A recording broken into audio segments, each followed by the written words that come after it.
Hey everyone, Dave from Retired with Purpose. If you're new here, welcome. And if not, welcome back. So, I have a new video for you today about different ways to earn an income, make some money after 60. So, I titled this one For Fun and Easy Ways to Make Money After 60. Now, as you know, I try to get you to think outside of the box. And we've been talking a lot recently about reselling and about eBay. Those videos are not finished. There's going to be more about reselling and shipping, listing, all those things that it takes to resell. And I've got a couple really interesting ones coming up on that. But today, I wanted to get you to think outside of the box a little bit. As you know, I have a lot of different side hustles that I do, and I talk about a lot of different things with affiliate marketing and with print on demand, and sometimes about domain name speculation and reselling and all these things. But I wanted to give you some examples to get you thinking. I really need you to start thinking outside of that box because there's opportunities everywhere. So let's get started on some of these. I'm going to give you four different examples. One of them is a revisit. I have to because it works really well. And let's just start with them.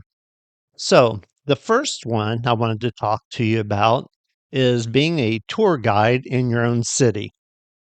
So before you shut that off, I want you to think about it. First off, why it's fun. You're going to get to meet new people. You will, in your research, you're going to learn some more things about your own city. You're going to be able to show off different things about your city. And this can be an amazing thing because again, you're going to be meeting these new people and you're introducing them to something that you know. Now, there's different platforms out there that can help you get started with this.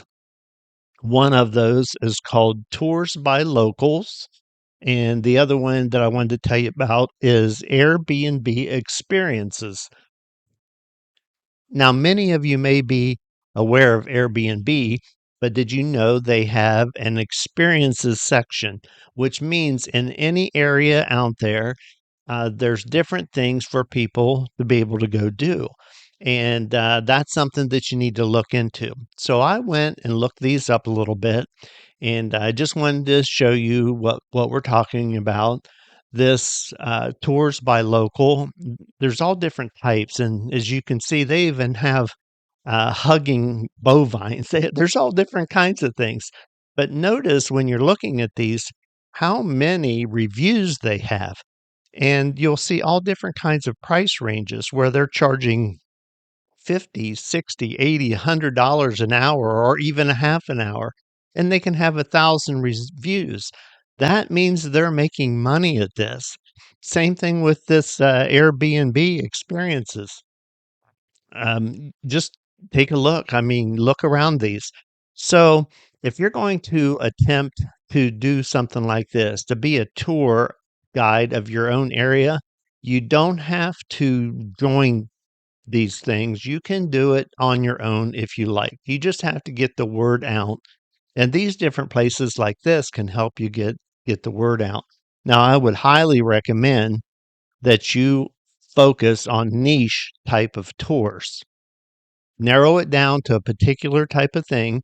And I've noticed in what I researched for the video is there's things like eateries, for instance, and they'll take people to six different eateries and let them choose one of those or something like that. But anyway, you want to look into that. Being a local tour guide, it could be a lot of fun. Second up is pet sitting and dog walking. Now, I have personal experience with this. My grandson does this business and he does real well with it. Just getting the word out to your neighbors can get you started in this type of a business. Now, why it's fun? It's an active. thing. I mean, you can get outdoors and walking the dogs and getting to know these different pets and bond with some of these. And it's a good way to make some money. People are looking for um, people that they can trust to leave their pet with. And sometimes they just need the exercise and they don't have time, and you do have the time. So there's some different sites out there that you can sign up to help you with this too. But I would say word of mouth around your neighborhood, let the people know. A lot of people travel, they're looking for ways to have someone pet sit their dog. They don't want to take them to a commercial boarder. They don't not comfortable with that. So they don't want to stress their pets, their dogs and cats, whatever. Anyway, it's really a good side hustle to consider and to think about. Um, you can build some really good relationships with your neighbors and with their animals. A bonus to this, it's a light physical activity that will help you maintain health. And we all know how important that is in retirement. Now, the third one up is a revisit. I have to revisit because this works. And I have a lot of new subscribers, and some of them may not be familiar with me talking about this, but it's crafting and selling handmade goods. Guys, this works. This side hustle works. There's lots of people out there that do this. And if you take your own little passion that you have, whatever that is, making quilts or making things with wood or whatever, you can monetize that. It's creative and it's therapeutic, perfect for like knitting or like I mentioned, woodworking or jewelry making. There's lots of different possibilities. Now, how you make money with it? There's a couple of different ways. A good way is Etsy. It's a good marketplace to sell handmade goods. But you can also do it locally with craft fairs and those type of places, local farmers markets, even on Facebook Marketplace. There's several different avenues for you to do that. Now, I do want to give you a really good tip about handmade goods. And this could be any type of a handmade good. Personalization. Personalization will go a long way to help you monetize that hobby. They can buy inexpensive things, made overseas, made in China, but they can't find personalized things. So if there's a graduation coming up or a wedding or a new baby or whatever, you can personalize items for them. And people really appreciate having that. So that's another really good one. And I've mentioned it many times, and it's always going to be a good one. Okay, so the next one that I want to talk about is about teaching a hobby or a skill.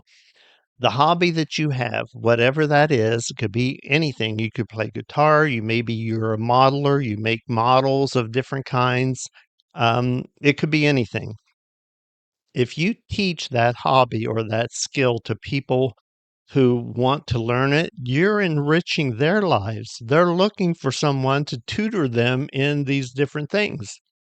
So, I mean, it's a lot of fun. You can build some really good, solid relationships, and you're helping other people learn too.